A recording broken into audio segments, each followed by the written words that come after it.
At family dinner, I left my daughter-in-law alone with my grandson. The camera caught what I couldn't believe. My heart cracked quietly in the middle of that noisy New York City dinner party. A pain so raw I thought it would swallow me whole. The betrayal came from the very people I had sacrificed everything for.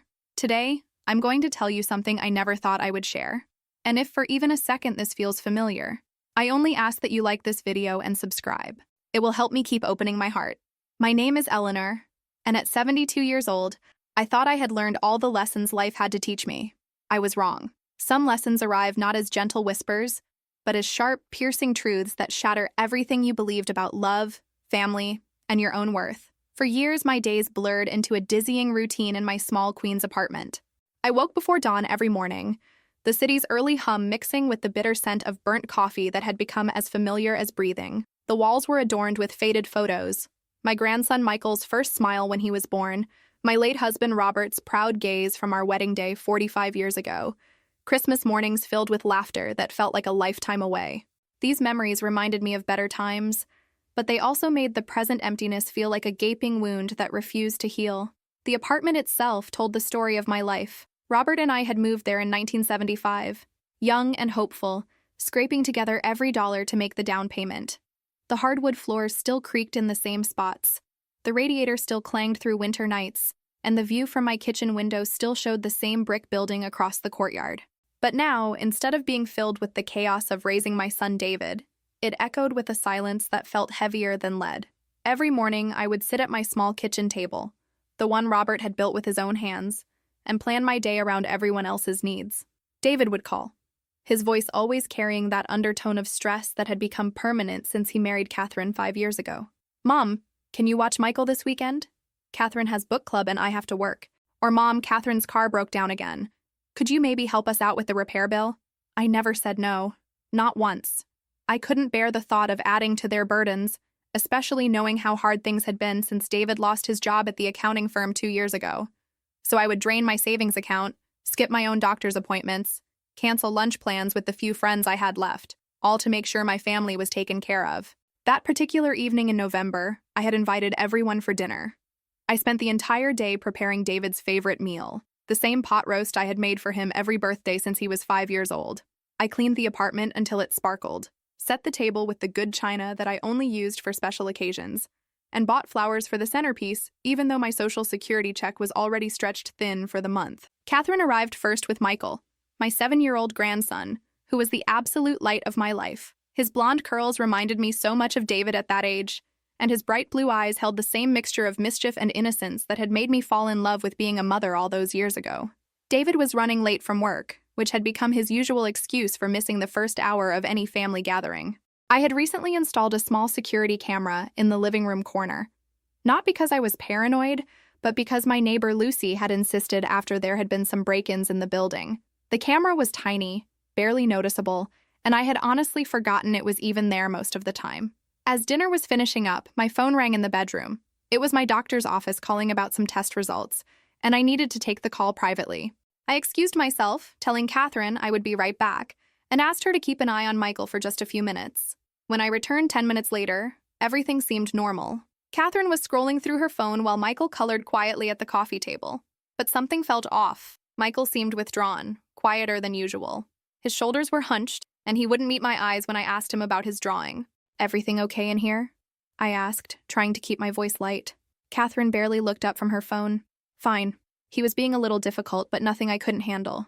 I noticed Michael flinch slightly at her words, but when I knelt down beside him, he just nodded and showed me his picture, a drawing of what looked like a sad little boy standing alone. That night, after everyone had left and I was cleaning up the dinner dishes, something nagged at me. Call it grandmother's intuition, or maybe it was the way Michael had hugged me extra tight when they were leaving, whispering, "I love you, Grandma," with an intensity that felt almost desperate. I couldn't sleep. Around 2 in the morning, I remembered the camera. I had never actually reviewed the footage before. I wasn't even sure I knew how to work the thing properly. But Lucy's grandson had helped me set up the app on my tablet, and after fumbling around for a while, I managed to find the recordings from earlier that evening. What I saw made my blood run cold. The moment I left the room, Catherine's entire demeanor changed. She put down her phone and turned to Michael with a look I had never seen before. Cold, calculating, almost cruel. She didn't hit him. Nothing that would leave marks or evidence. But what she did was worse in some ways. She leaned down close to his face and whispered something that made him shrink back. Then she grabbed his wrist, not hard enough to bruise, but firmly enough to make him wince.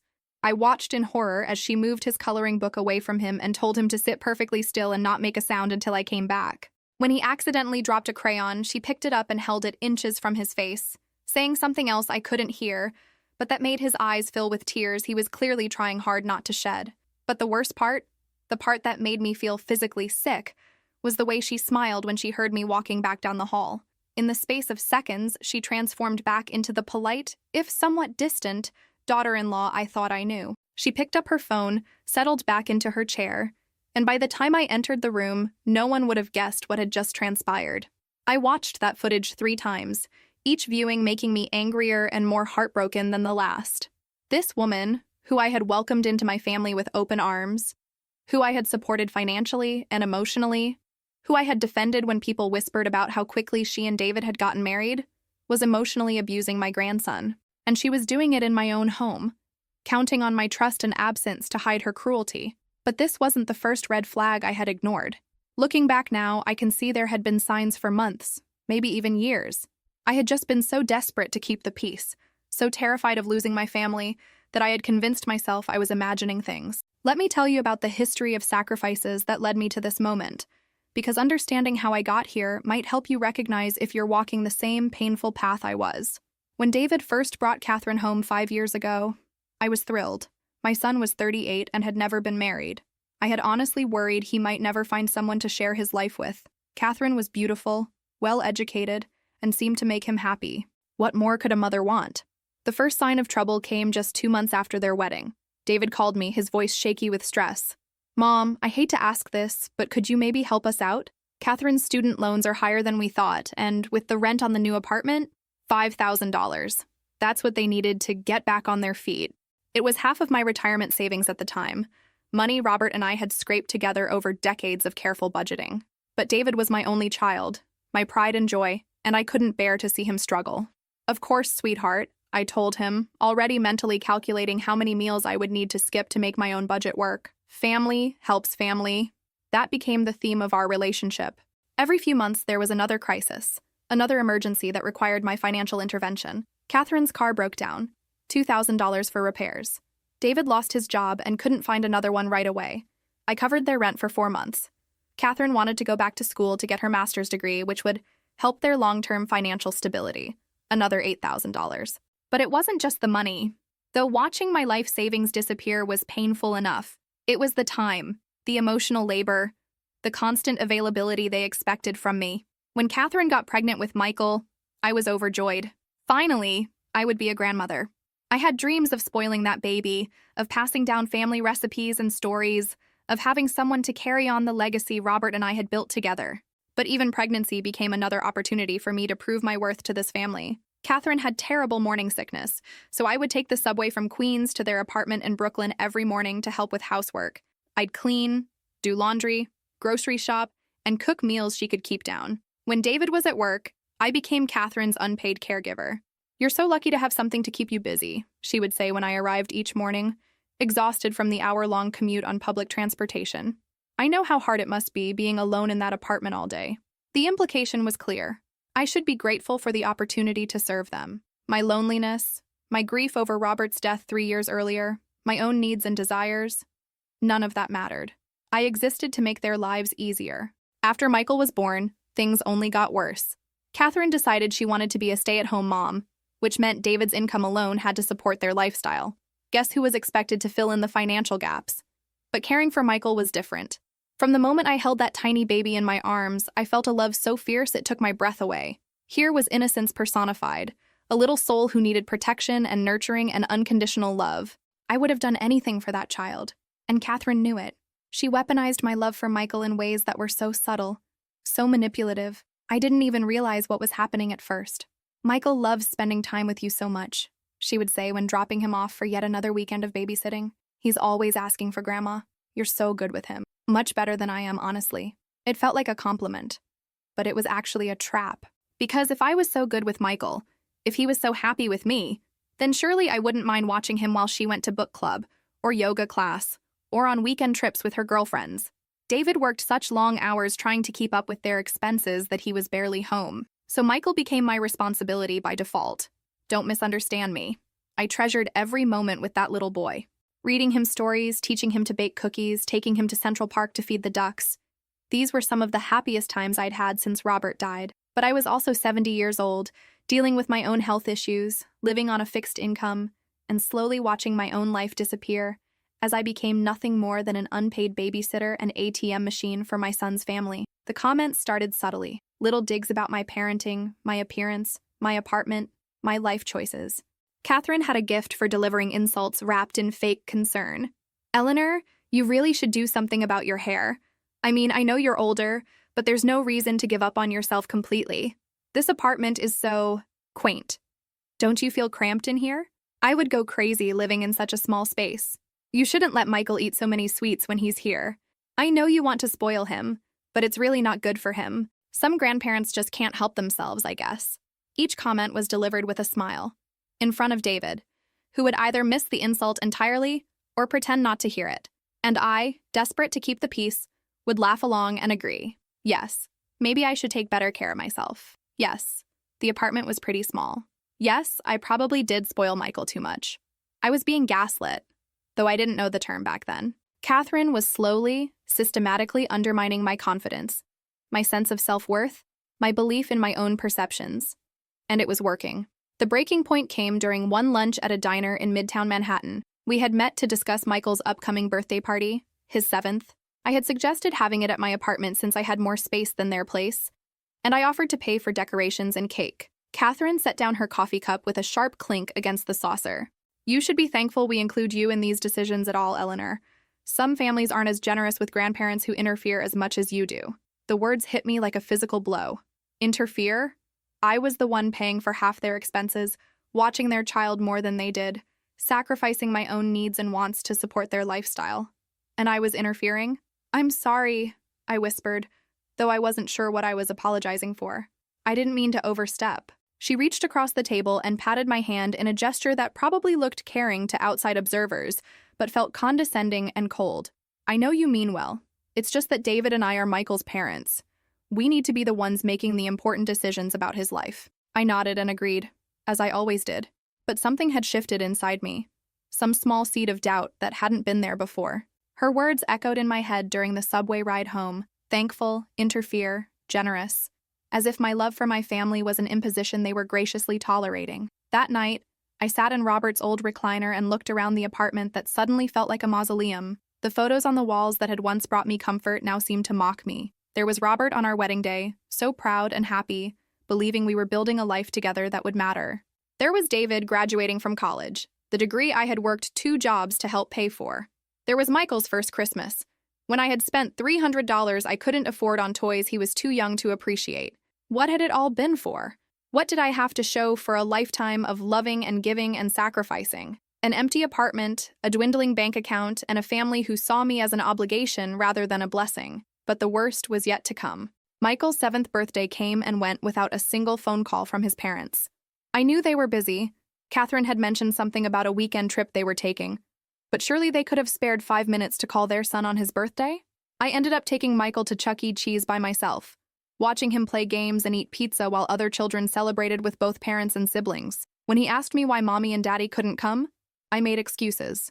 They're working hard to make money for our family, sweetheart. They love you very much. But I could see the doubt in his eyes. The same doubt that was growing in my own heart. My health scare came 2 months later.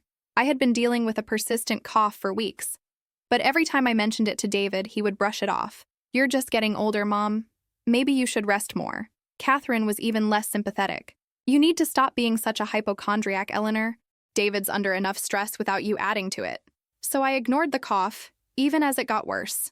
Even as I started having trouble sleeping because of the chest pain. Even as I noticed I was losing weight without trying. It was Lucy, my neighbor from down the hall, who finally convinced me to see a doctor. Lucy Martinez was a retired schoolteacher in her mid-60s, with kind brown eyes behind wire-rimmed glasses, and the gentlest way of speaking I had ever encountered. We had known each other for years but had only become close friends after Robert's death, when she started checking on me regularly. Eleanor, she said one afternoon when she stopped by to return a cookbook she had borrowed, you don't sound good at all. When's the last time you saw a doctor? I had to think about it. Maybe 2 years ago? For my annual physical? She shook her head, her expression a mixture of concern and frustration. Honey, you've been taking care of everyone else for so long you've forgotten to take care of yourself. Promise me you'll make an appointment this week. The doctor found a small spot on my lung during the chest x-ray. It turned out to be benign, thank God, but it required monitoring and medication. More importantly, it was a wake-up call about what ignoring my health could have cost me. I called David from the parking lot of the medical building, my hands shaking as I dialed his number.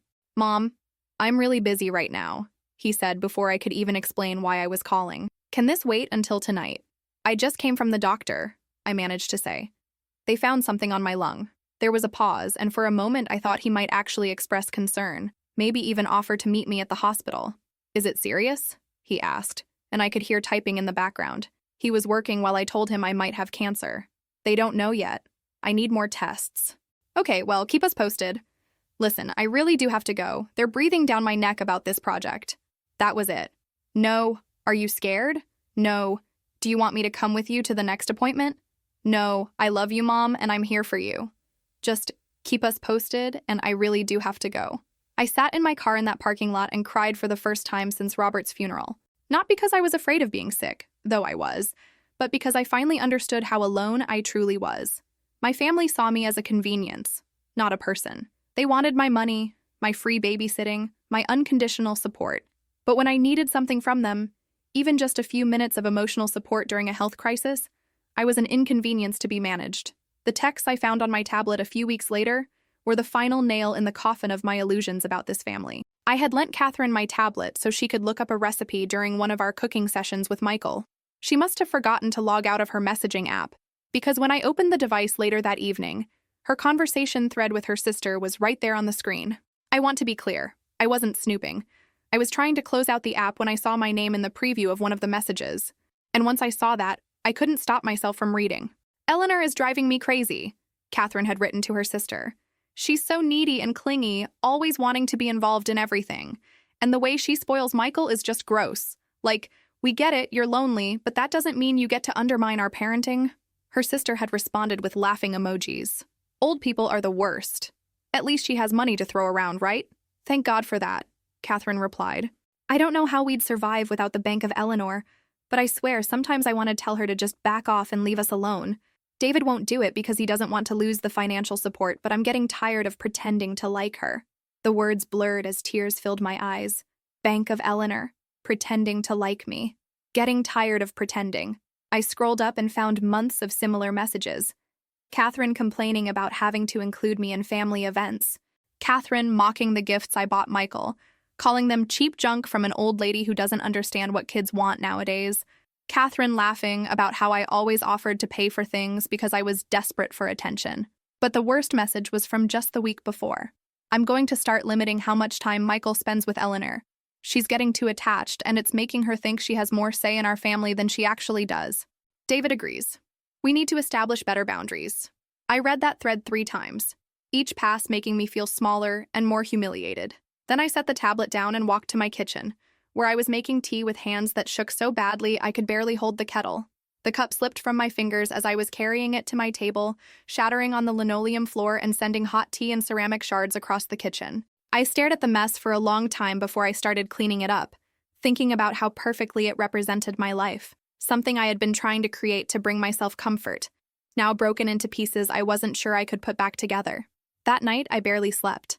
I kept thinking about every interaction I'd had with Catherine over the past 5 years, reinterpreting each smile and thank you and compliment through the lens of what I now knew she really thought of me. How long had she been laughing at me behind my back? How many of those warm family moments I treasured had been fake performances for my benefit? For the first time in my adult life, I considered what it might be like to say no to my family. Not just no to lending money or babysitting, but no to the whole dynamic we had created where I gave and gave and gave while they took and took and took. But the fear was overwhelming. If I stopped being useful to them, would they cut me out of their lives entirely? Would I lose Michael forever? Was being used and humiliated better than being alone? I spent hours that night looking through old photographs, trying to remember who I used to be before I became defined entirely by my relationships with other people. There was a picture of Robert and me on our honeymoon in Niagara Falls, both of us laughing at something I couldn't remember now. We looked so young, so full of dreams and possibilities. I tried to remember what I had wanted out of life back then, before my world narrowed to the needs and demands of others. I found my old sketch pad, something I hadn't touched in probably 20 years. I used to love drawing when I was younger. Robert would joke that I saw the world differently than other people, that I could find beauty in the most ordinary things. When had I stopped seeing beauty? When had I stopped creating things just for the joy of creation? The mirror in my bathroom showed me a stranger, a tired, hollow-eyed woman who looked defeated by life. When had I gotten so old? Not just in years, but in spirit. When had I started accepting crumbs of affection and calling it love? That reflection became a turning point, though I didn't know it yet. Something was stirring inside me, some long-dormant sense of self-preservation that was finally waking up. The woman in the mirror deserved better than this. The woman in the mirror had value beyond what she could provide to others.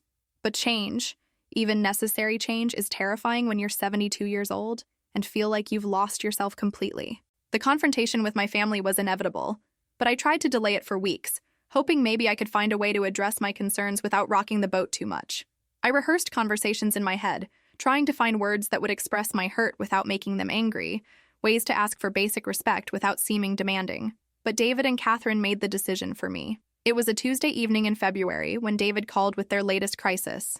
Catherine's car had broken down again, the same car I had already paid to fix twice in the past year, and they needed $1,500 for a major repair. "I know it's a lot, Mom," David said, his voice carrying that familiar tone of assumption that I would say yes. "But we really don't have any other options. Catherine needs the car to get to work, and we can't afford the payments on a new one." Something inside me snapped. Maybe it was remembering Catherine's texts about the Bank of Eleanor. Maybe it was thinking about my own dwindling savings account and the fact that I had been eating peanut butter sandwiches for dinner 3 nights a week to make my grocery budget stretch. Maybe it was just finally reaching the limit of how much humiliation one person could endure. "No," I said quietly. There was silence on the other end of the phone. "What?" I said, "No, David. I can't help with the car this time." "Mom, I don't think you understand." "I understand perfectly. You need $1,500. I'm telling you, I can't give it to you." The silence stretched longer this time. When David spoke again, his voice had turned cold and sharp. "What's gotten into you? This isn't like you at all." "Maybe it should be more like me," I said, surprised by my own courage. "Maybe I've been saying yes to things I can't afford for too long. We're family, Mom. Family helps each other." "Yes, we are family, and families should treat each other with respect and kindness, not just use each other." The words were tumbling out now, months of suppressed anger and hurt spilling over. "When I was in the hospital for tests last month, you couldn't even spare 10 minutes to call and check on me. But you expect me to drop everything and solve your financial problems whenever they arise. That's not fair, isn't it? When's the last time you asked how I'm doing? Really asked. Not just as small talk before you get to what you need from me. When's the last time you invited me to dinner at your place instead of expecting me to cook and pay for everything? When's the last time Catherine said thank you for anything I've done, instead of criticizing how I do it?" David was quiet for a long moment. When he finally spoke, his voice was defensive and angry. "You're being ridiculous, Mom. Catherine loves you.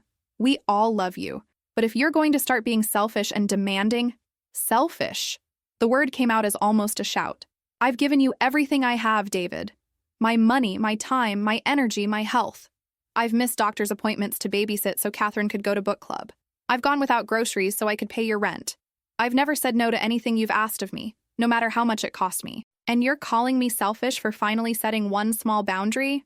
Look, if you're having financial problems, this isn't about money, though it partly was.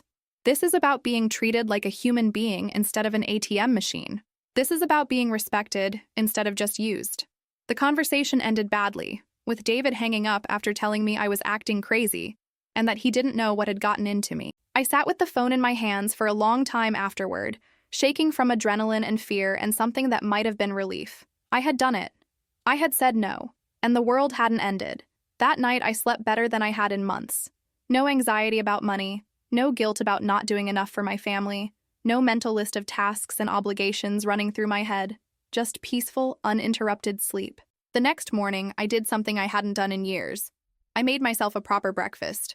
Not a rushed piece of toast while I hurried to get ready for some family obligation, but actual pancakes with real maple syrup and fresh strawberries. I sat at my table and ate slowly, savoring every bite, watching the morning light stream through my kitchen window. It was such a small act of self-care, but it felt revolutionary. Lucy knocked on my door around 10 that morning, carrying a thermos of coffee and a concerned expression. "Eleanor, honey, you look different," she said, settling into Robert's old recliner. "Something happen?" I told her everything. The texts I had found on my tablet, the years of financial manipulation, the emotional abuse I was just beginning to recognize as abuse, Catherine's cruelty toward Michael that I had witnessed on the security camera, my conversation with David the night before. Lucy listened without judgment, occasionally nodding or making soft sounds of sympathy. When I finished, she was quiet for a long time. "What do you want to do?" she finally asked. It was such a simple question, but it stopped me cold. What did I want to do? When was the last time anyone had asked me what I wanted, instead of telling me what I should do, what was expected of me, what would be best for everyone else? "I don't know," I admitted. "I'm scared of losing them completely, Michael especially. But I can't keep living like this either." "Honey," Lucy said gently, "you've already lost them. What you've been holding on to isn't love. It's just a transaction. You pay them, and they tolerate you. That's not a family relationship. That's not love." Her words hit me like a physical blow, but I knew she was right. Love doesn't humiliate. Love doesn't manipulate. Love doesn't demand constant proof of worthiness. But what if I set boundaries and they cut me off completely? What if I never see Michael again? Lucy leaned forward in her chair, her brown eyes serious behind her glasses. "Eleanor, what kind of example are you setting for that little boy by accepting this treatment? What are you teaching him about how people who love each other should behave?" I hadn't thought about it that way. Was I teaching Michael that love meant accepting abuse? That the people who care about you have the right to use and manipulate you? That your worth as a person is measured by what you can provide for others? "You taught school for 35 years, I said to Lucy. "You must have seen situations like this before." She nodded sadly. "Too many times. Children learn what they live with. If Michael grows up watching his mother treat you with disrespect and cruelty, he'll think that's normal. He'll either become someone who treats others that way, or he'll become someone who accepts that treatment from others. Either way, you're not protecting him by enabling this dynamic." That afternoon, I walked to the community center and signed up for something I had been thinking about for months, an art class. It was just a basic watercolor workshop for beginners, but it felt like a huge step. I was doing something just for me, just for the joy of it, with no expectation that it would benefit anyone else. The instructor was a woman about my age named Margaret, with silver hair and paint-stained fingers and the kind of smile that made you feel instantly welcome. The other students were mostly retirees like me, people whose children were grown and who were finally starting to explore parts of themselves that had been dormant for decades. "Art isn't about creating masterpieces," Margaret told us during that first class. "It's about expressing yourself, about seeing the world through your own eyes instead of through other people's expectations." I thought about that while I painted my first wobbly landscape, a view of Central Park that bore little resemblance to reality, but somehow captured the way the place made me feel. When was the last time I had expressed myself? When was the last time I had done anything just because it brought me joy? The weeks that followed were a strange mixture of freedom and fear. I started saying no to things, not everything, but small things that I had always agreed to automatically. When Catherine called and asked me to babysit for an entire weekend so she could go on a girls' trip to the Hamptons, I told her I had plans. I didn't, but I made some. I took myself to a museum, had lunch at a nice restaurant, bought a book I had been wanting to read. When David asked me to lend them money for Catherine's birthday party, a lavish affair at an expensive restaurant that I wasn't even invited to because it's just for her friends from work, I said I couldn't afford it. Each time I said no, I expected anger, retaliation, threats to cut me out of their lives. Instead, there was just silence. They stopped calling as frequently. The requests for money became less demanding and more wheedling. Catherine started being artificially sweet in a way that felt more insulting than her previous indifference. But the most telling change was in how they treated Michael. The visits became more infrequent, and when they did bring him over, it felt rushed and perfunctory. Catherine would check her phone constantly, make comments about how they couldn't stay long, remind Michael not to make a mess, or bother Grandma too much. It was Lucy who suggested I consult with a lawyer about my rights as a grandmother. I had never thought about it in legal terms, but her daughter was a family law attorney, and she offered to give me a free consultation. The lawyer's office was in a glass tower in Midtown Manhattan, the kind of place that always made me feel small and out of place. But the attorney, Sarah Martinez, Lucy's daughter, was warm and down to earth, with her mother's kind eyes and a practical way of explaining complex legal concepts. "In New York State, grandparents do have certain rights," she explained, sliding some pamphlets across her desk. Especially if you've been a significant caretaker for the child, and if there's evidence that cutting off your relationship would harm the child's well-being. She walked me through the legal options. But more importantly, she helped me understand that I wasn't powerless in this situation. I had rights. Michael had rights. And there were legal protections in place for grandparents who were being manipulated through their relationships with their grandchildren. The most important thing, Sarah told me as I prepared to leave, is documentation. Keep records of your financial contributions to the family, your childcare arrangements, any communications that show disrespectful or manipulative behavior. If this escalates to a legal matter, you'll want evidence of the relationship you've built with Michael and the role you've played in his life. I started a journal that night, documenting not just the negative interactions, but also all the positive moments I had shared with Michael. The bedtime stories I read him, the cookies we baked together, the trips to the park and the zoo and the children's museum, the way he would curl up next to me on the couch when he had nightmares, how he would save his artwork from school to show me, how he would call me on the phone just to tell me about his day. This wasn't just about my relationship with Catherine and David anymore. It was about protecting my relationship with an innocent child who needed advocates in his life, people who would love him unconditionally and stand up for his well-being. The confrontation came sooner than I expected, and it happened in the worst possible place, Michael's school. I had been invited to his class's Grandparents' Day, something I attended every year and one of the highlights of my calendar. I arrived early, bringing homemade cookies for the kids and a camera to take pictures of Michael's projects and artwork. But when I got to the classroom, Catherine was already there. "Eleanor," she said, her voice artificially bright in the way that always warned me trouble was coming. "I'm so glad you're here. I wanted to talk to you about something." Before I could respond, she had steered me into the hallway, away from the other grandparents and the cheerful chaos of 7-year-olds showing off their schoolwork. "David and I have been talking," she said, her mask of politeness slipping just enough to show the coldness underneath. "We think it might be best if you gave us some space for a while." "Space?"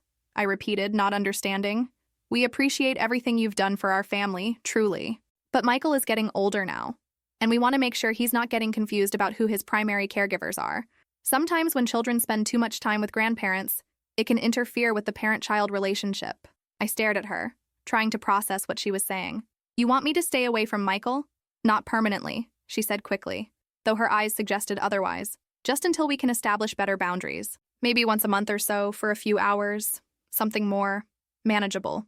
"Manageable," I repeated. "And of course, we completely understand if the financial arrangements need to change too.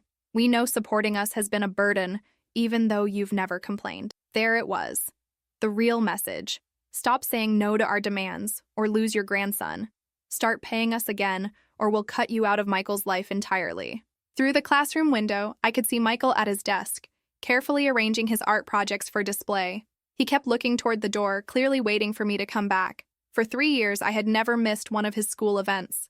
I was the grandmother who showed up, who cheered the loudest at his school plays, who brought cupcakes for his birthday every year. And now I was being told I was too involved. "I need to use the restroom," I said, not trusting myself to say anything else without completely falling apart.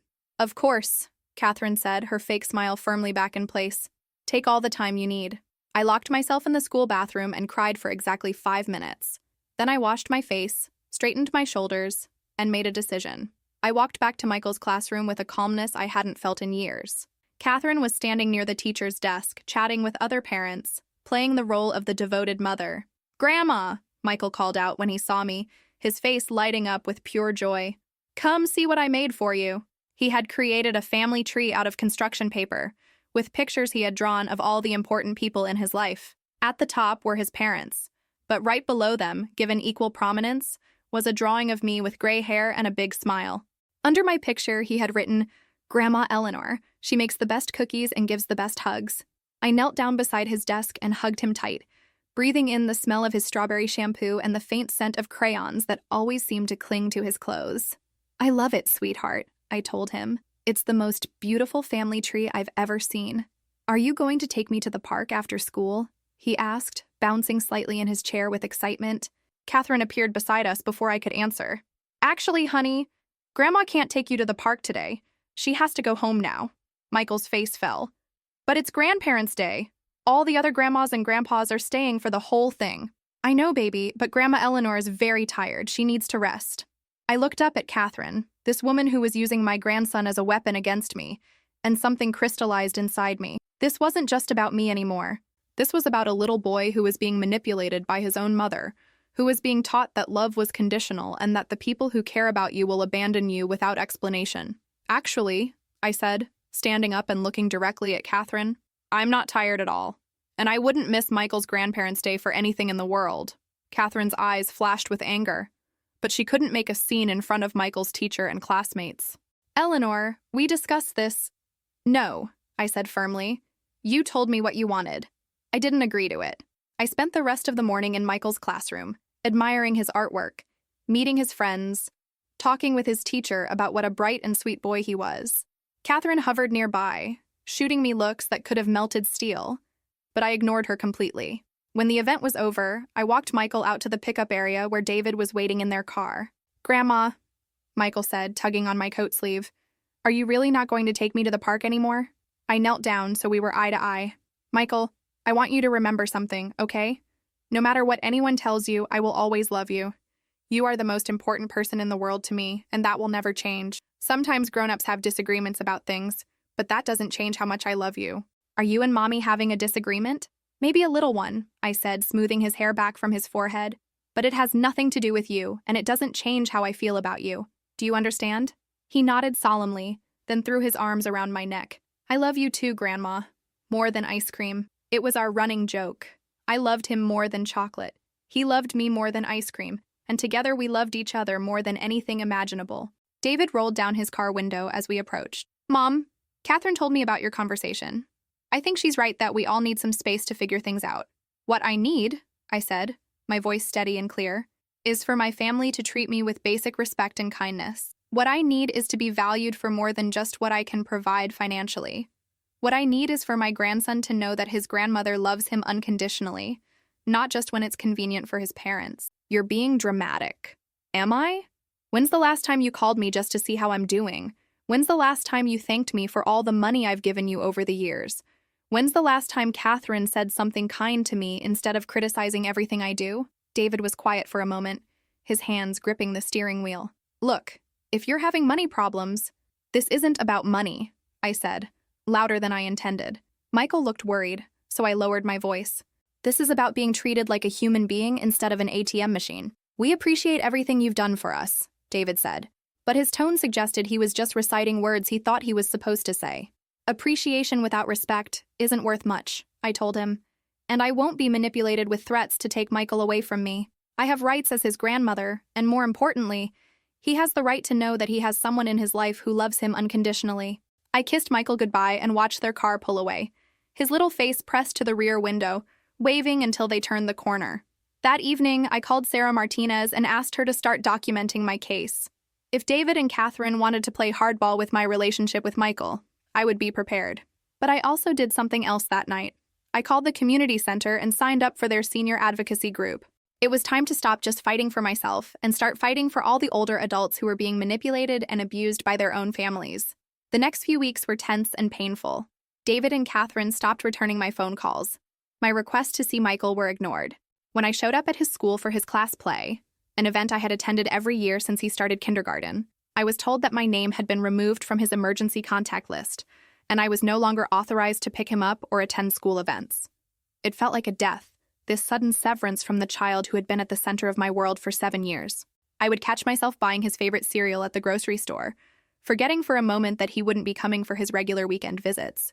I would start to call him to tell him about something funny I had seen, then remember that I no longer had access to him. But something unexpected was happening alongside the grief. I was rediscovering myself in ways I hadn't anticipated. Without the constant demands of childcare and financial support, I had time and energy for things I hadn't even realized I missed. I started taking long walks through Central Park, really seeing the changing seasons instead of rushing through with a tired toddler in tow. I rejoined the book club at my local library, something I had given up when Michael was born because I couldn't commit to regular meetings. Lucy and I became closer friends than ever. She understood the pain of watching your adult children make choices that hurt you, having gone through her own struggles with her son's addiction earlier in her life. The hardest part, she told me one afternoon over tea, is accepting that you can't love someone into treating you well. You can't sacrifice yourself into earning their respect. You can't give enough of yourself to make someone value you if they've decided you don't matter. It was a hard lesson, but a necessary one. The art classes became a lifeline during this period. There was something therapeutic about mixing colors on a palette, about creating something beautiful from blank paper and imagination. Margaret noticed that my paintings were becoming lighter, brighter, more hopeful even as I was going through the most difficult period of my life. Art doesn't lie, she told me one day as I worked on a watercolor landscape. You can hide your feelings from other people, even from yourself sometimes. But what you create always tells the truth about what's going on inside you. She was right. The early paintings I had done were full of gray and brown, heavy and somber.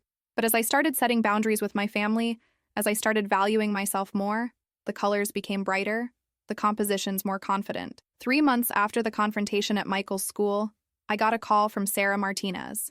Eleanor, I have some news. David and Catherine have reached out through a lawyer. They want to arrange mediated visitation. What does that mean? It means they're willing to let you see Michael, but under supervised conditions. Once a week, for a few hours, with specific rules about what you can and can't do or discuss. I was quiet for a long moment. Part of me wanted to agree immediately, desperate for any contact with Michael, but another part of me, the part that had been growing stronger over the past few months, was insulted by the offer. They want to supervise my visits with my own grandson, the child I helped raise for 7 years, the child I've never harmed or endangered in any way. I know it's frustrating, Sarah said, but it might be a first step toward rebuilding your relationship with him. Or it might be another way for them to control me, I countered. What happens when I don't follow one of their arbitrary rules? What happens when they decide I'm being too much of a grandmother again? That night, I had the most vivid dream I could remember in years. I was back in my art class, but instead of painting landscapes, I was painting portraits of everyone who mattered to me. Robert, looking young and proud. Michael, laughing as we fed ducks in Central Park. Lucy, with her kind eyes and gentle smile. But when I tried to paint David and Catherine, the colors kept running together, becoming muddy and unclear. No matter how I tried, I couldn't capture them on paper. When I woke up, I knew what I had to do. I called Sarah back and declined the supervised visitation offer. Instead, I asked her to send David and Catherine a letter outlining my terms for rebuilding our relationship. I wanted a family meeting, with all of us present, to discuss how we could move forward with mutual respect and understanding. I wanted acknowledgement of how poorly I had been treated and a genuine commitment to change. I wanted access to Michael that wasn't contingent on my financial contributions to their household.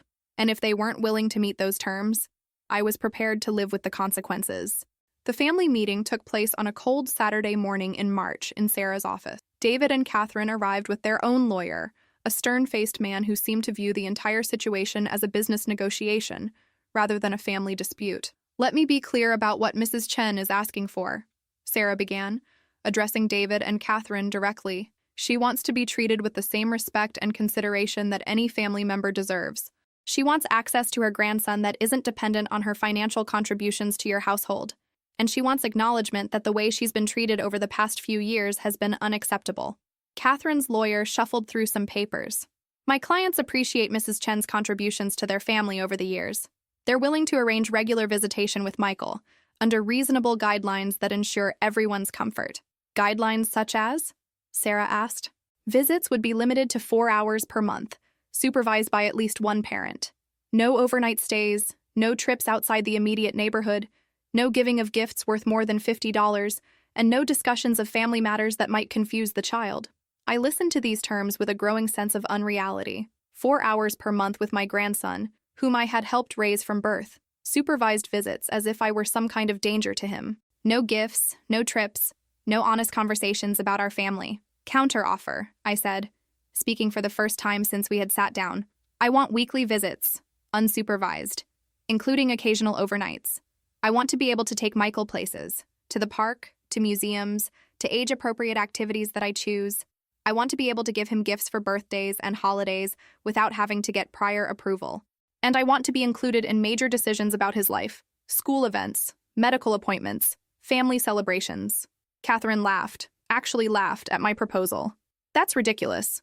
You want more access to our child than some divorced parents get.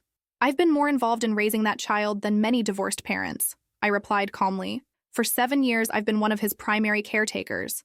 I've earned the right to be treated as a significant person in his life. You've earned nothing by throwing money at problems and inserting yourself where you weren't wanted, Catherine shot back, her mask finally slipping completely. The room went silent. Even her own lawyer looked uncomfortable at her outburst. "Catherine," David said quietly, placing a warning hand on her arm, but she shook him off. "No, David, I'm tired of tiptoeing around this. Your mother is manipulative and controlling. She uses money to buy affection and then acts like a martyr when people don't fall all over themselves with gratitude. She's been undermining our parenting for years, and now that we're finally setting boundaries, she's throwing a tantrum." I looked across the conference table at this woman who had been taking my money, accepting my childcare, living in apartments I helped pay for, and I felt something settle into place inside me. Not anger, not hurt, but a kind of crystalline clarity. "Catherine," I said, my voice steady and calm, "you're absolutely right about one thing.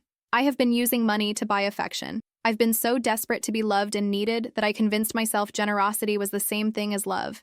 I enabled your disrespect by accepting it, and I enabled your manipulation by rewarding it." She looked startled that I was agreeing with her. "But you're wrong about everything else. I didn't insert myself where I wasn't wanted. You called me every time you needed something. You manipulated me into providing free childcare and financial support by making me believe I was helping my family. And when I finally started setting boundaries of my own, you tried to punish me by taking away my relationship with Michael." I stood up, gathering my purse and coat. "I want you both to understand something very clearly. I will not pay for the privilege of being treated badly by my own family. I will not accept crumbs of affection in exchange for my life savings. And I will not pretend that your behavior toward me has been acceptable just to keep the peace." "Mom, where are you going?" David asked, looking genuinely confused. "I'm going to live my life," I told him. "I'm 72 years old, and I've spent too many years already trying to earn love from people who weren't willing to give it. I won't spend whatever time I have left doing the same thing." I turned to Catherine. "You don't have to pretend to like me anymore. I release you from that burden, but I also release myself from the burden of trying to win your approval." "What about Michael?" David called as I reached the door. I paused, my hand on the doorknob. "Michael will always know that his grandmother loved him completely and unconditionally. What you tell him about why I'm not in his life anymore is up to you. But someday, when he's older, he might have questions about why a grandmother who loved him so much suddenly disappeared. Make sure you have good answers for him." I walked out of that conference room and into the bright March morning, feeling lighter than I had in years. The weeks that followed were difficult, but also liberating. I had to resist the urge to call David and Catherine, to try to fix things, to offer one more compromise. The silence felt enormous at first. No weekly calls asking for money or favors. No constant text messages about Michael's schedule. No family drama to manage and navigate. But gradually, the silence began to feel like peace. I threw myself into my art classes with renewed energy, experimenting with different mediums and techniques. Margaret suggested I submit some of my work to a local gallery that was featuring senior artists, something I never would have had the confidence to do before. I started volunteering with the senior advocacy group, helping other older adults who were being financially or emotionally exploited by their families. It was heartbreaking work sometimes, but also meaningful in a way that I had been missing. Lucy and I began taking weekend trips together. Short train rides to small towns outside the city, visits to museums and gardens and craft fairs. I had forgotten how much I enjoyed exploring new places, trying new restaurants, having conversations that weren't centered entirely around other people's needs and crises. I also started therapy, something I had never considered before. My therapist, Dr. Williams, was a woman in her 50s who specialized in family dynamics and boundary setting for older adults. "Guilt is a powerful tool," she told me during one of our sessions. "When people know you'll do anything to avoid feeling guilty, they can manipulate you into accepting almost any kind of treatment. But I do feel guilty," I admitted. "Michael didn't ask to be born into this family drama. He's the innocent victim in all of this." "Michael is also resilient," Dr. Williams reminded me. "Children adapt to whatever normal looks like in their family. If his normal includes a grandmother who accepts disrespectful treatment in order to maintain access to him, what is that teaching him about self-respect? About healthy relationships?" It was a hard question, but an important one. 4 months after the family meeting, something unexpected happened. I was at the grocery store near my apartment when I heard a familiar voice calling my name. "Grandma Eleanor! Grandma!" I turned around to see Michael running toward me. His face lit up with joy. Behind him, looking deeply uncomfortable, was David. Michael threw his arms around me, hugging me with the fierce intensity of a child who had been missing someone desperately. He felt taller, and I noticed he had lost a tooth since I'd seen him last. "I missed you so much," he whispered against my shoulder. "Where did you go? Why didn't you come see me anymore?" I knelt down to his level, drinking in the sight of his face, trying not to cry. "I missed you too, sweetheart." More than you can imagine. Dad said you were sick and couldn't see me anymore, but you don't look sick. I glanced up at David, who had the grace to look ashamed. I'm feeling much better now, I told Michael truthfully. Can you come to my birthday party next week? I'm turning 8, and Mom said we could have cake and ice cream and pizza. My heart clenched. I had missed his 8th birthday, just like his parents had missed his 7th. I would love to come to your birthday party, I said carefully. But you'll need to ask your mom if that's okay. She's not here, Michael said. She's at work.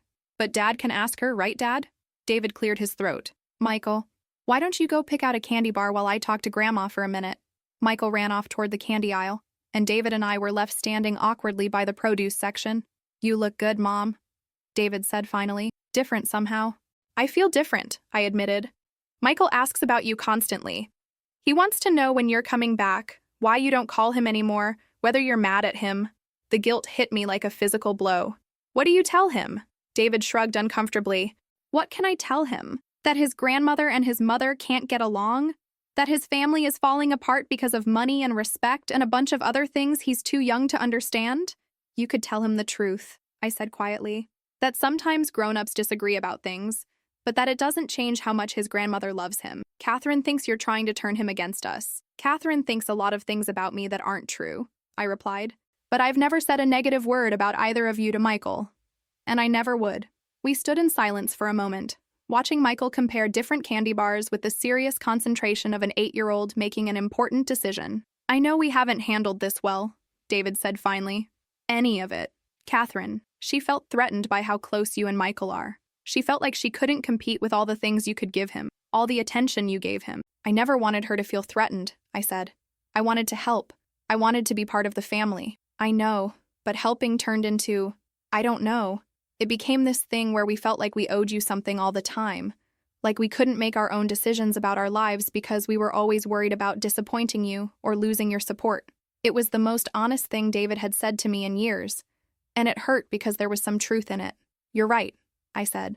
I did use money to try to make myself indispensable.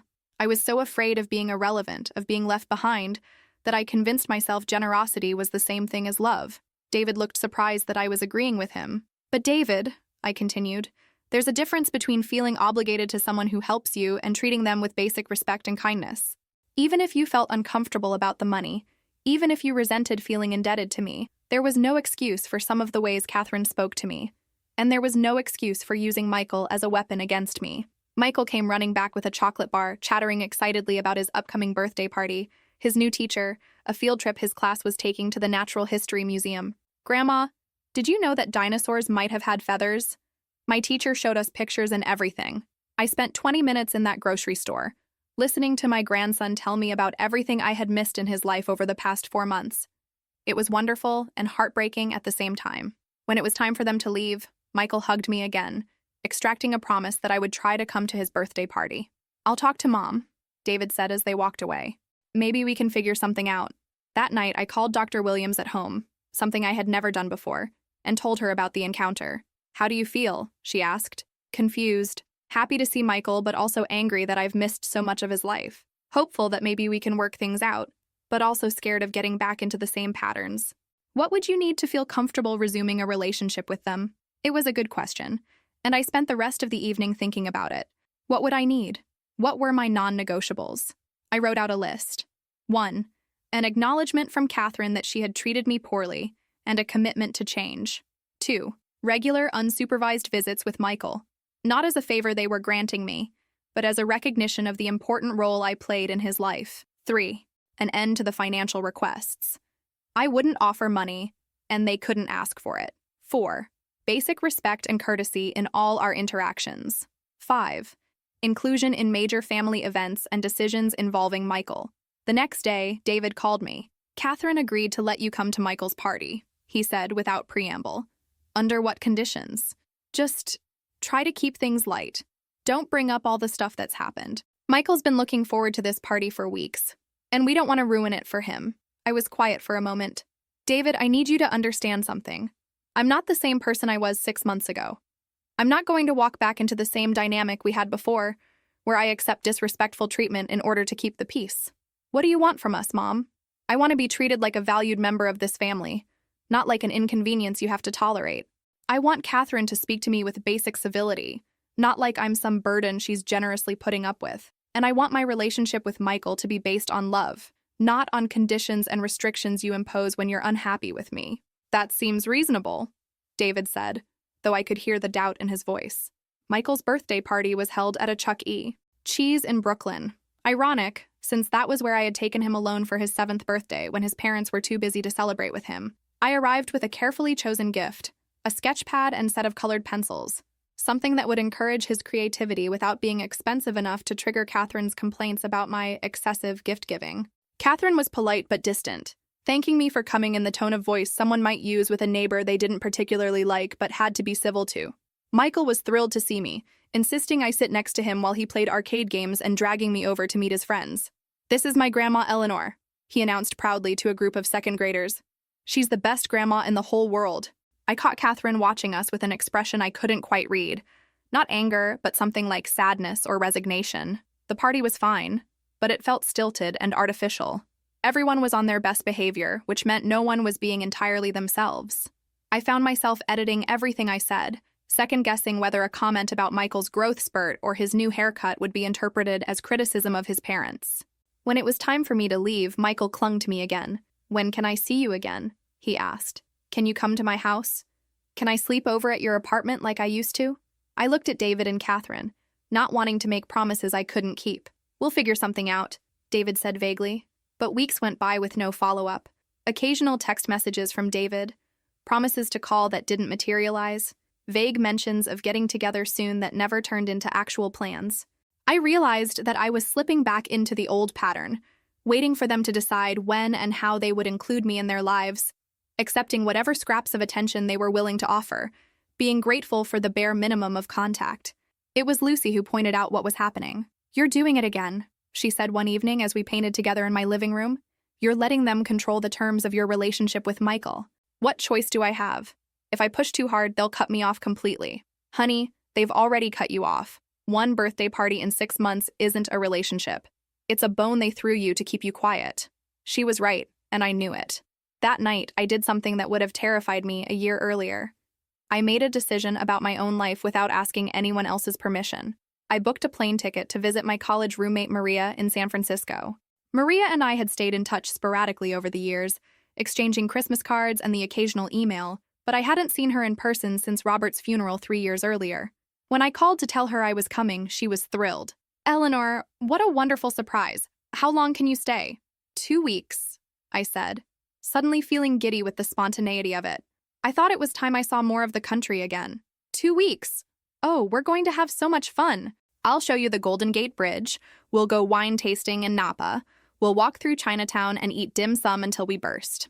I had forgotten what it felt like to be welcomed somewhere with genuine enthusiasm, to have someone excited about spending time with me for no reason other than friendship and affection.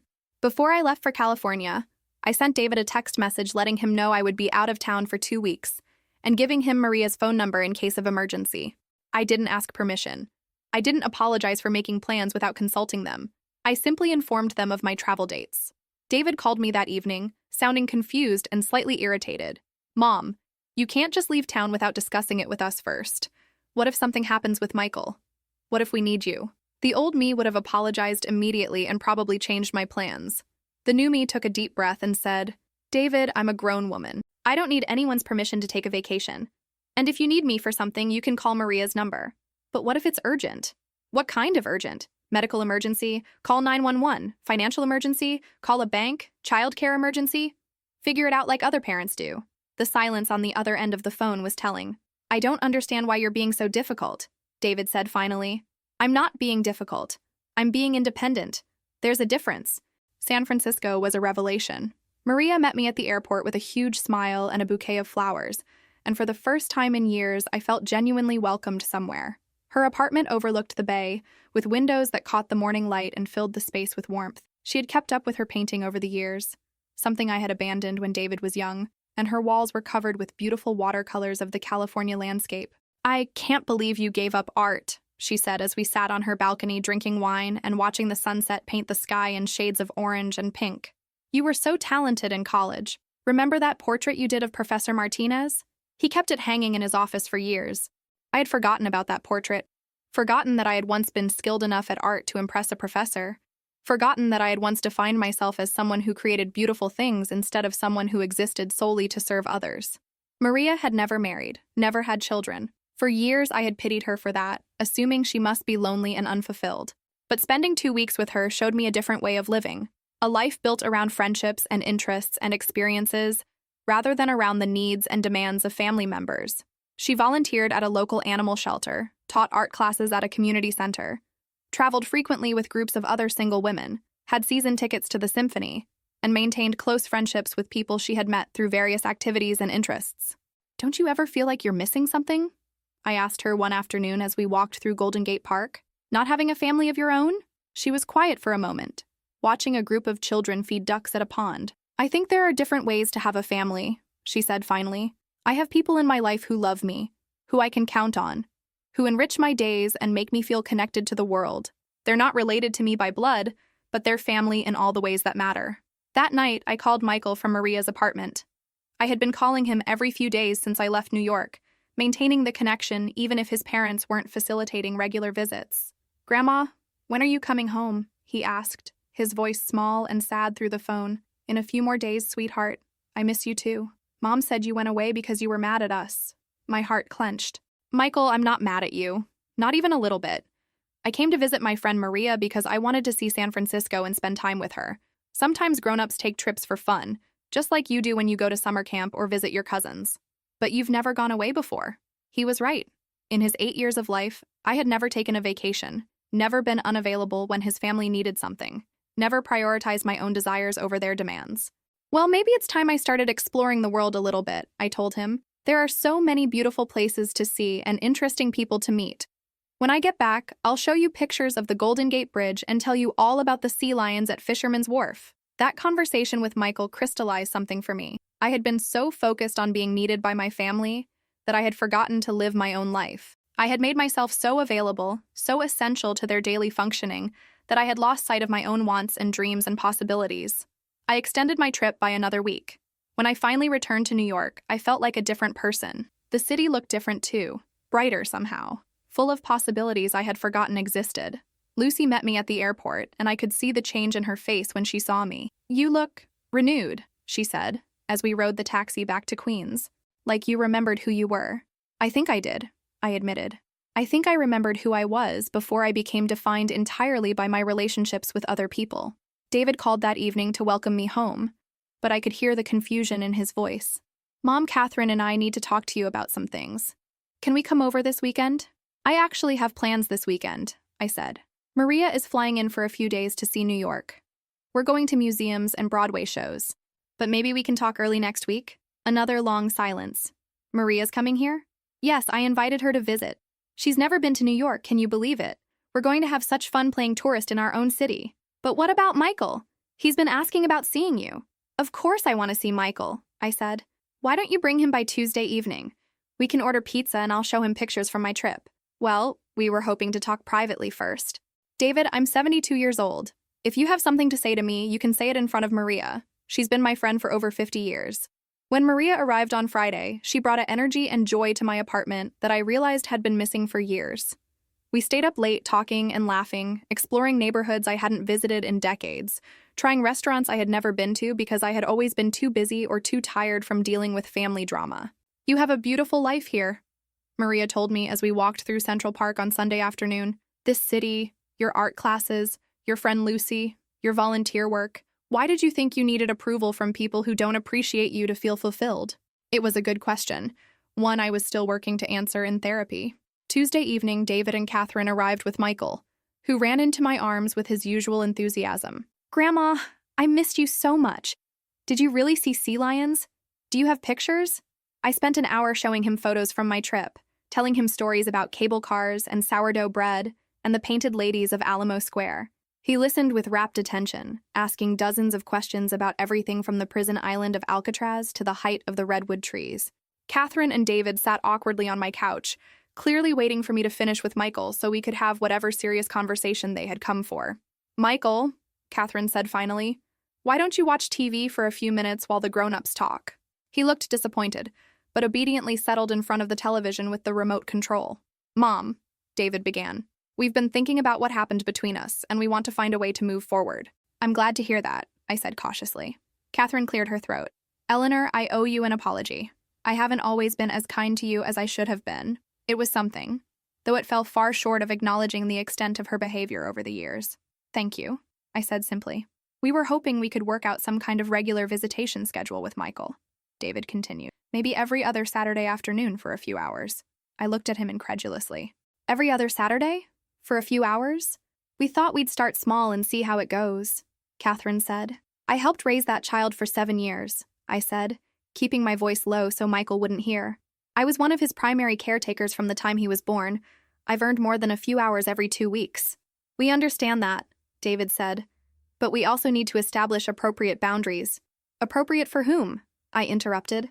"Certainly not appropriate for Michael, who's been asking for months why his grandmother disappeared from his life. Not appropriate for me, who's been grieving the loss of one of the most important relationships in my life." "We're trying to find a compromise here," Catherine said, her voice taking on an edge of irritation. "This isn't a compromise," I replied. "This is you offering me the bare minimum of contact with my grandson and expecting me to be grateful for it." I stood up and walked to my kitchen, needing a moment to collect my thoughts. Through the window, I could see Maria sitting on the fire escape of Lucy's apartment across the courtyard, sketching the view. The sight of her reminded me that there were people in the world who valued me, who enjoyed my company, who didn't see me as a burden to be managed. When I returned to the living room, David and Catherine were whispering to each other urgently. "I have a counteroffer," I said, sitting back down. "I want to see Michael every week, not every other week. I want to be able to take him places, to museums, to parks, to age-appropriate activities of my choosing. I want to be included in major family events and school functions, and I want this arrangement to be permanent, not conditional on your moods or our ability to get along perfectly." "That's asking for a lot," Catherine said. "I'm asking for what grandparents typically have with their grandchildren. I'm asking for a real relationship, not supervised visits like I'm some kind of threat to his well-being." Michael looked over from the television, clearly picking up on the tension in the room even though he couldn't hear our exact words. "Can I sleep over at Grandma's house tonight?" he called out hopefully. David and Catherine exchanged glances. "Not tonight, buddy. Maybe some other time." "You used to let me sleep over all the time," Michael said, his voice taking on a whiny quality that children get when they sense they're being unreasonable, denied something they want. "That was before," Catherine said curtly. "Before what?" "Before grown-up stuff happened," David said awkwardly. I watched my grandson's face fall, saw him accept yet again that the adults in his life were making decisions that hurt him for reasons he couldn't understand, and I made a decision. "Michael," I said, "come sit with me for a minute." He scrambled over to the chair where I was sitting, curling up against my side. "Sweetheart, I want you to know that sometimes grown-ups have disagreements about things, but that never changes how much they love you. Your parents love you, and I love you, and that will never change no matter what." "Are you going to go away again?" he asked quietly. I looked at David and Catherine over his head.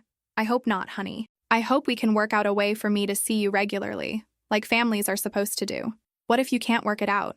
It was such a perceptive question from an 8-year-old, and it broke my heart that he had learned to worry about such things.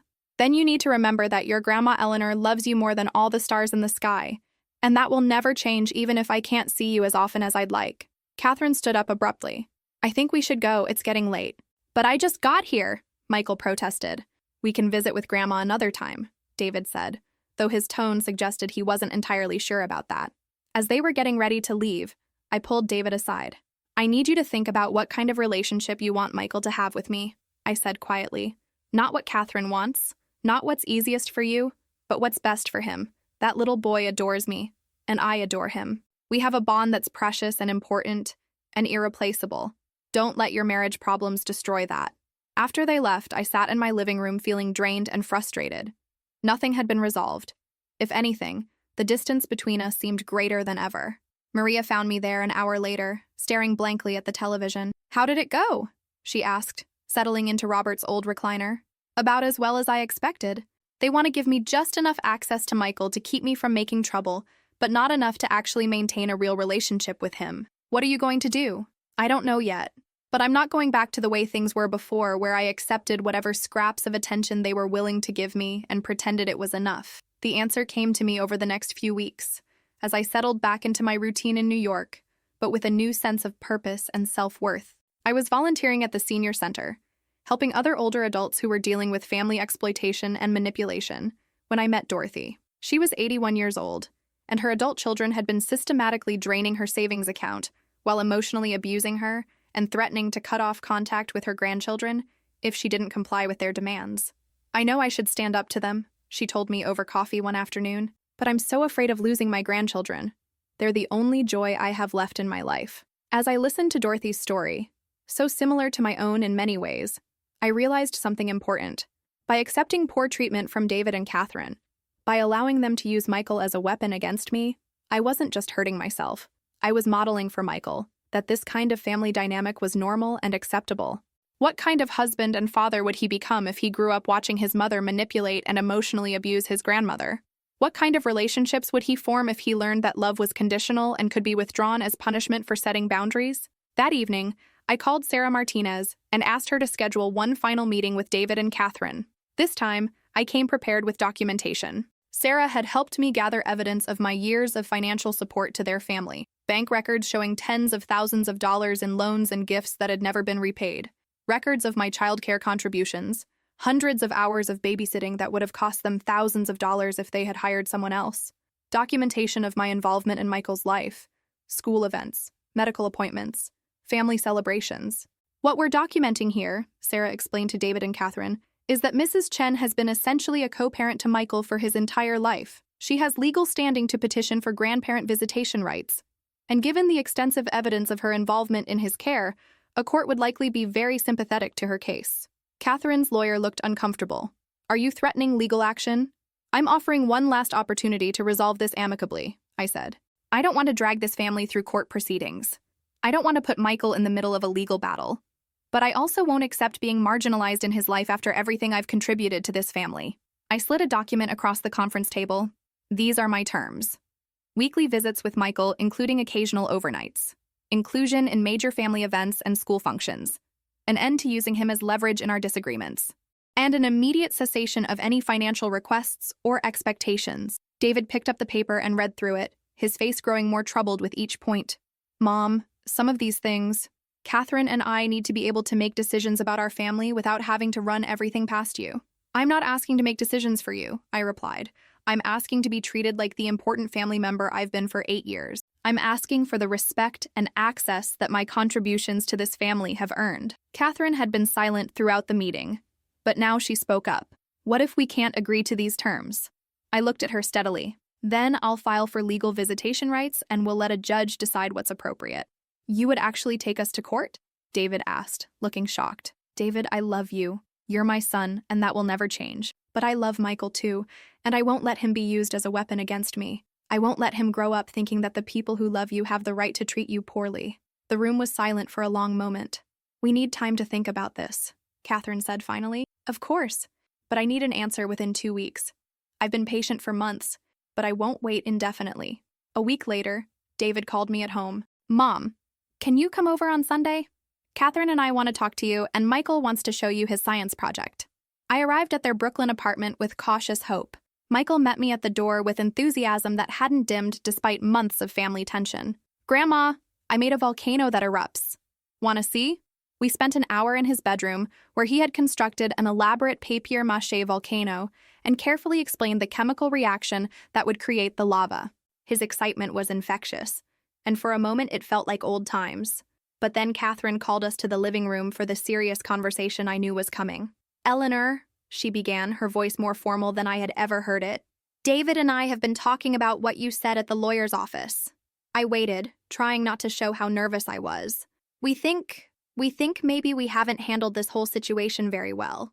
It wasn't the full acknowledgement I had hoped for, but it was something. "We're willing to try again," David added, "with some of the things you asked for, such as weekly visits with Michael," Catherine said, consulting a handwritten list, inclusion in birthday parties and school events.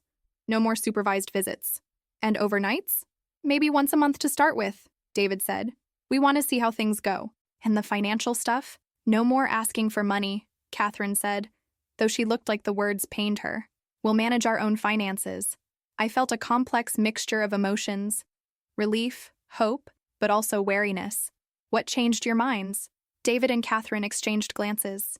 "Michael," Catherine said quietly, the things he's been saying, the questions he's been asking. He doesn't understand why you disappeared from his life. And honestly, we don't have good answers for him. And our lawyer told us that if this went to court, you would probably win, David added with characteristic bluntness. You have too much documentation of your involvement in Michael's life. It wasn't the heartfelt apology and acknowledgement of wrongdoing that I had hoped for, but it was practical progress. Sometimes that's the best you can get from people who struggle with emotional accountability. There's one more thing, I said. I want family counseling. All of us together, including Michael, in age-appropriate ways. We need to learn how to communicate better and how to resolve conflicts without using him as leverage. Catherine looked resistant, but David nodded slowly. That's probably a good idea.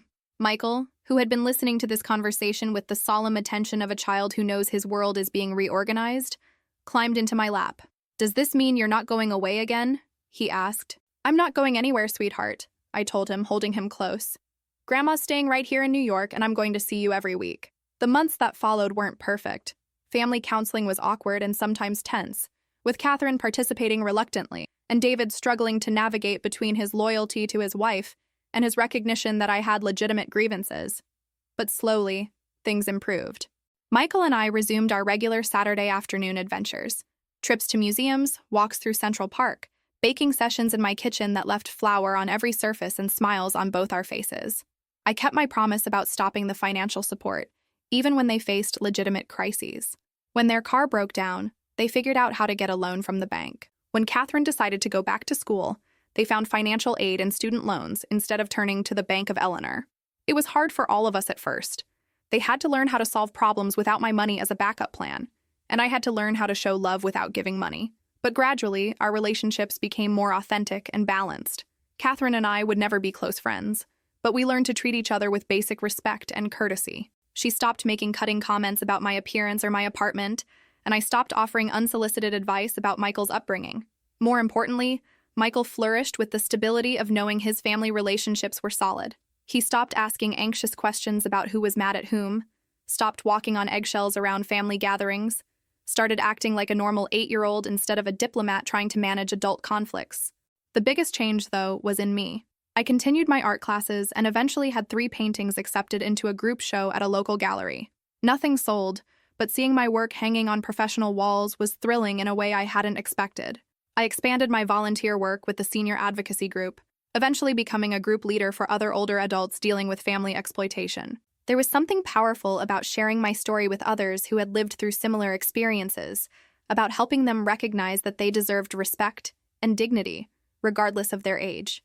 Lucy and I planned a trip to Italy for the following spring, something I never would have had the courage to do during my years of family crisis management. I started saying no to things regularly, not out of anger or spite, but out of a healthy recognition of my own limits and priorities.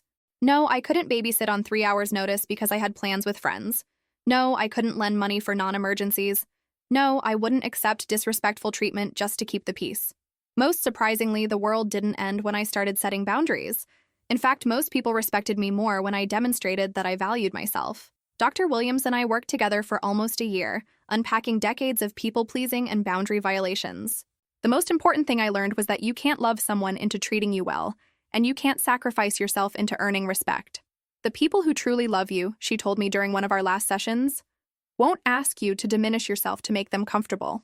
6 months after our reconciliation, something unexpected happened. I was at Michael's school for his spring concert, sitting in the auditorium with David and Catherine, when I overheard another grandmother talking to her friend. I wish I had Eleanor's relationship with her family, the woman was saying. My daughter-in-law barely tolerates me, and I feel like I'm always walking on eggshells around them. Catherine, who was sitting next to me, heard the comment too. She was quiet for a long moment, then leaned over and whispered, I'm sorry it took me so long to realize how lucky we are to have you. It wasn't a full apology for years of poor treatment, but it was an acknowledgement that our relationship had value. Coming from Catherine, it meant something. That summer for Michael's 9th birthday, we had a party in Central Park. Not because I paid for it, but because David and Catherine planned it and invited me to participate as an equal family member, rather than as a benefactor who needed to be managed. Watching Michael run around the playground with his friends, his face bright with uncomplicated joy, I felt a sense of peace I hadn't experienced in years. This was what family should feel like, not a constant negotiation for acceptance, not a transaction where love was contingent on what you could provide, but a place where you belonged simply because you were valued. It was Lucy who pointed out how much I had changed.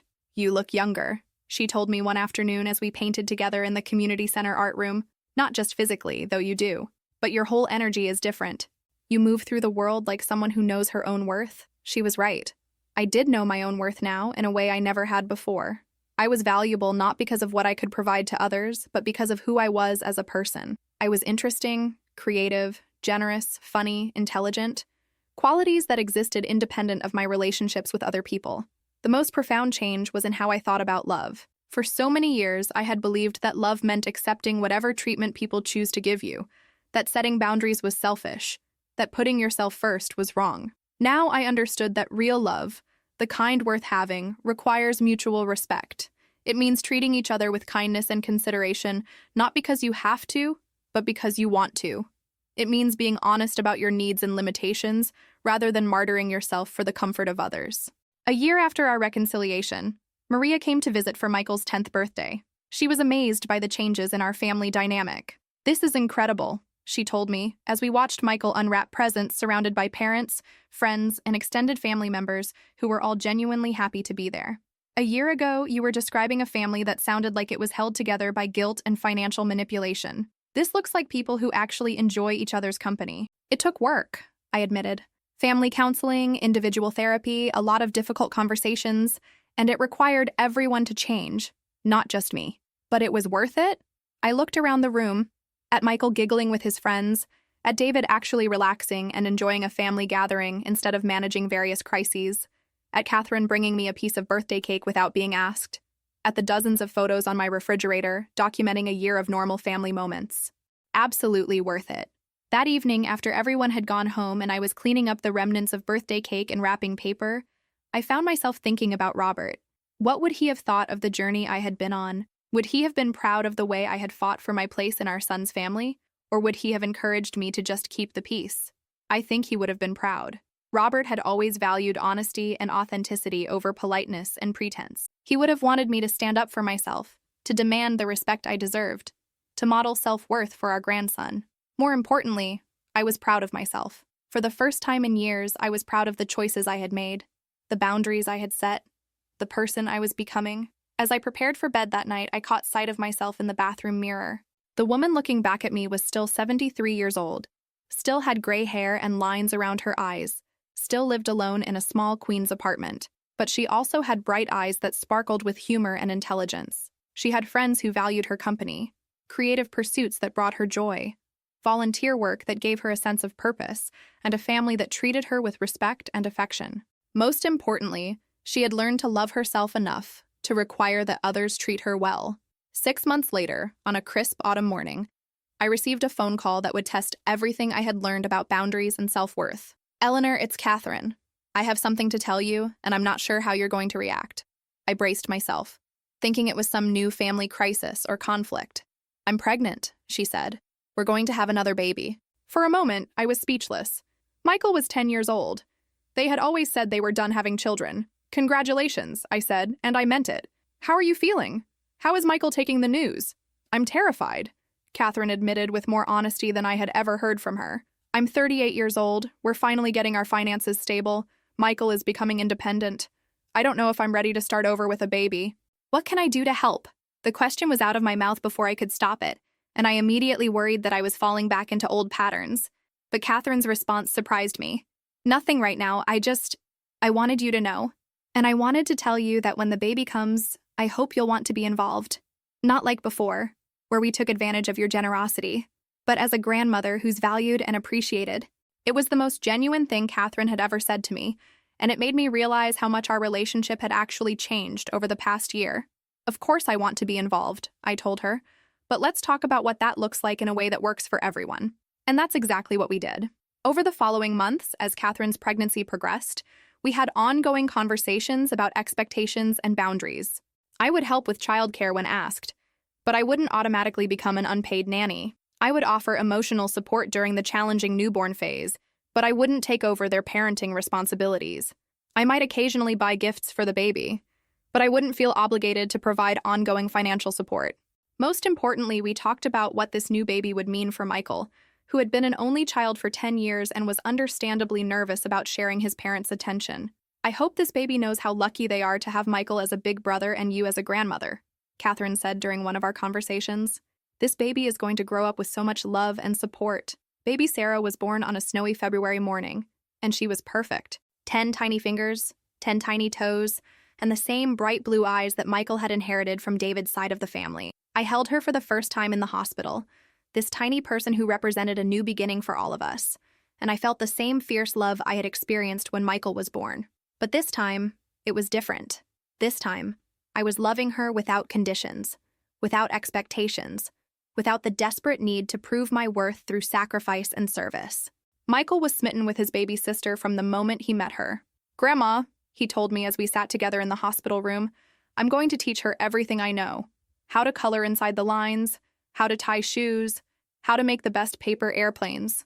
She's very lucky to have such a wonderful big brother," I told him, "and she's lucky to have the best grandma in the world, too."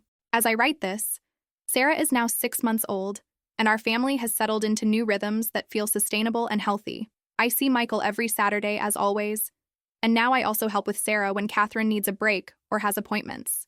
But the help I offer now feels different. It comes from a place of love and choice rather than obligation and desperation. Catherine asks rather than demands, thanks me rather than taking my assistance for granted, and respects my limits when I say I'm not available. David has grown into a more engaged father and husband, taking responsibility for his family's problems instead of automatically turning to me for solutions. He calls me regularly just to chat, includes me in family decisions, and treats me like a valued advisor rather than an ATM machine. Most importantly, our family gatherings feel genuine now. We laugh together, play games, share stories, argue occasionally about minor things like normal families do. The artificial politeness is gone, replaced by authentic relationships built on mutual respect. I've learned that it's possible to love someone deeply without accepting poor treatment from them. It's possible to be generous without being exploited. It's possible to set boundaries without being selfish. It's possible to change long-standing family dynamics, even when you're in your 70s, and everyone tells you it's too late.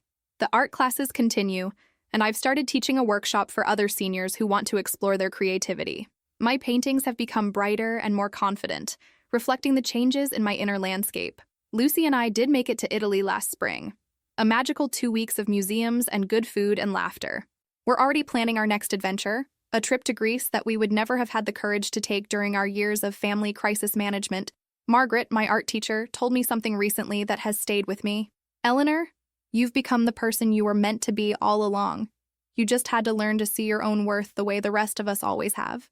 I think about that often, especially when I'm volunteering with other older adults who are struggling with family exploitation and boundary issues. So many of us were raised to believe that our value came from what we could provide to others, that putting ourselves first was selfish, that love meant accepting whatever treatment people chose to give us. But we deserve better than that.